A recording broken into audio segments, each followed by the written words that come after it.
episode of Riding Away with Dave, and today I've got my special guest, the Internet Skeptic, Dr. Robert Wagner. And man, I'm telling you, you got to be excited because guess what, boys and girls? A big doubleheader show live in Columbus, Ohio, and live in Muskingum County, Zanesville, for August 1st. And this is going to be a little preview here, preview show on what we're going to be doing, Bob. And you got to be excited. Let me go ahead and hold this flyer up here and let the people know exactly what it's all about. And if you guys can see it here, there you go. Obama, Pelosi, Mary Jo Kilroy, the big consumer ripoff, the dark side, cap and trade, climate legislation. And, you know, right now the hot topic and subject is Obama and his health care reform. He's trying to ramrod through. We don't have time today to talk about that, boys and girls. We're going to talk about part one of Obama's big ripoff, cap and trade, climate legislation that they just passed through. Bob, go ahead and give everybody a rundown what we're all about and what the show's going to be August 1st that we're putting on in Columbus and Muskingum County. Okay, well, as you said, Dave, on August 1st, we're going to have what I would call a global warming marathon. Oh, wow. Right after the Liberty Party down at the State House lawn, we're going to go over to the Garage Bar, and we're having a global warming presentation starting at 4. Okay. When that ends, we're then going to zip on down to Muskingum County and go to the Rusty Rooster into a biker bar. Biker bar, there you go. Introduce them into the arguments against man-made global warming. But in this presentation, many of you have already seen the presentation, and if you haven't, you can just search CO2 is Life on the internet, or go to www.co2islife.com, and you'll see some of the videos of what we've done in the past. This presentation is going to be a little bit different. We're going to expand upon it. The videos that we have out there right now are the science ones, and we're going to be covering the science in this presentation as well. However, we're going to expand it to include the politics, the economics, and the dark side. And there's some pretty dark sides to having to do with this global warming legislation. That's right. And, you know, I guess the common question I get from everybody that I meet and talk to, and people are extremely excited, you know, here in town and down there in Muskingum County and stuff, and the bikers especially. Common question is, how is this legislation that nobody even knows what was in it, how's it going to affect me? What does it mean? And you're actually going to really focus on that aspect, right, Bob? Yeah, I mean, this is basically a totalitarian control of our industrial base, basically of our economy. You've probably seen in the newspapers recently how they can have home audit, a green home audit, before you can sell your home. It has to pass some kind of a Ministry of the Environment inspection to make sure that your home is green enough to be sold. You know, the kind of control that goes along with carbon legislation is unbelievable. For one, you're exhaling CO2, so that shows you how invasive it can be. I hope I keep doing it for a while. Just hope to God you're not some political prisoner over in China and they suddenly decide, you know what, we can use this global warming legislation to kind of snuff that guy's mouth. I keep thinking I got a few good years left. So, you know. But here in the U.S., you can see how extreme it can get. You know, they've got this. Nancy Pelosi says every aspect of your life needs to be inventoried. You can have a ministry of personal inventory and make sure that you're living a green lifestyle. It'd be a very Orwellian world. They can tell you what kind of a light bulb you can use. They're already trying that as it is. They can tell you what kind of gasoline you can burn and what kind of car you can buy. If you're a farmer, they can tell you how many cows and chickens you can own and what kind of grain you can feed them. You don't want these livestock passing too much gas and causing global warming with the methane. Well, one of the things that, like I say, I still have not found out if anybody actually knows what all was in this legislation. It is extremely scary, and the whole bottom line is if somehow this becomes law, you can look for your electric bills, your heating bills, your water bills to probably double within a 3 to 5 year range. Now, am I wrong on any of that?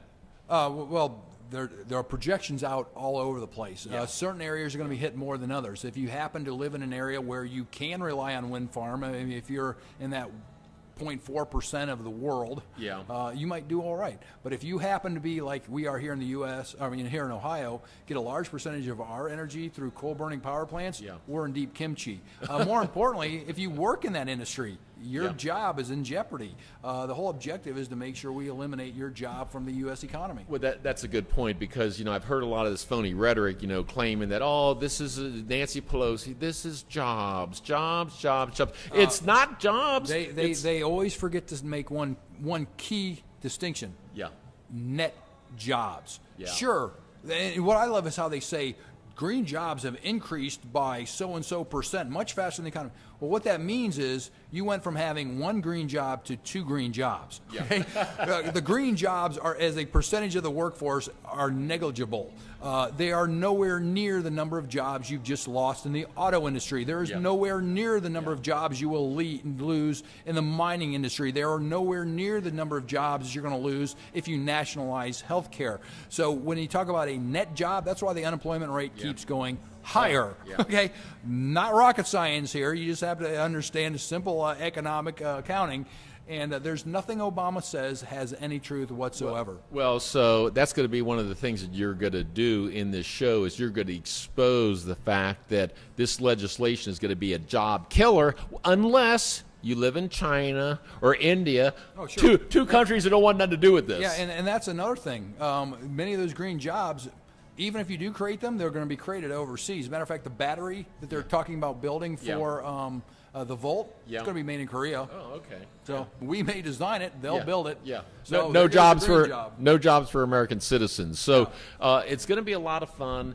You've been working real hard on this presentation, and I got to let everybody know that we received a lot of rave reviews, and it was kind of like common sense for the common man in our presentation that we did at Martini Park with our beloved pal from the Bird Polar Research, Dr. Jason Box. But that was a whole different show, because you guys actually went at it about the science. That was a debate. That was one of the rare debates where you get to actually see an IPCC scientist come out in public and try to defend the science. And you can watch that video on co2islife.com, and I recommend you do that. You get to see someone actually try to defend the science in public, and I'll let you be the judge. I think if you watch that video, you'll see there's not much supporting this quote-unquote science. Well, the other thing, let me say one other thing is, go ahead. We're retooling this entire U.S. economy, especially just take a look at the auto industry. Yeah. To produce these green jobs. Has anyone ever bothered to take a look at the profitability of a green car? What blows my mind is we destroyed the SUV industry, which was the highest profit margin. The trucks and the SUVs are the highest profit margin cars we produce. Yeah. And they want to compete against the Prius. Now, I challenge anyone out there to dig up the profit margin on a Prius. Yeah. What we're doing is we are redesigning the U.S. auto industry to compete in an area where the profits are non-existent. Yeah. You cannot find the profit margin on a Prius. Toyota subsidizes that car. It's not a profitable car. So we want to start producing non-profitable cars, and we want to sacrifice all those good-paying jobs that we used to have making those SUVs. It's tragic what we're doing to the auto industry. Well, the whole bottom line, guys, is this is just a little preview, but you got so much good information, and we could take this thing in a lot of different directions, but this is going to be a different type presentation. You're going to debut it August 1st, a big doubleheader in Columbus after the Tea Party down at the State House, where they're expecting anywhere from 5,000 to 10,000 people to show up.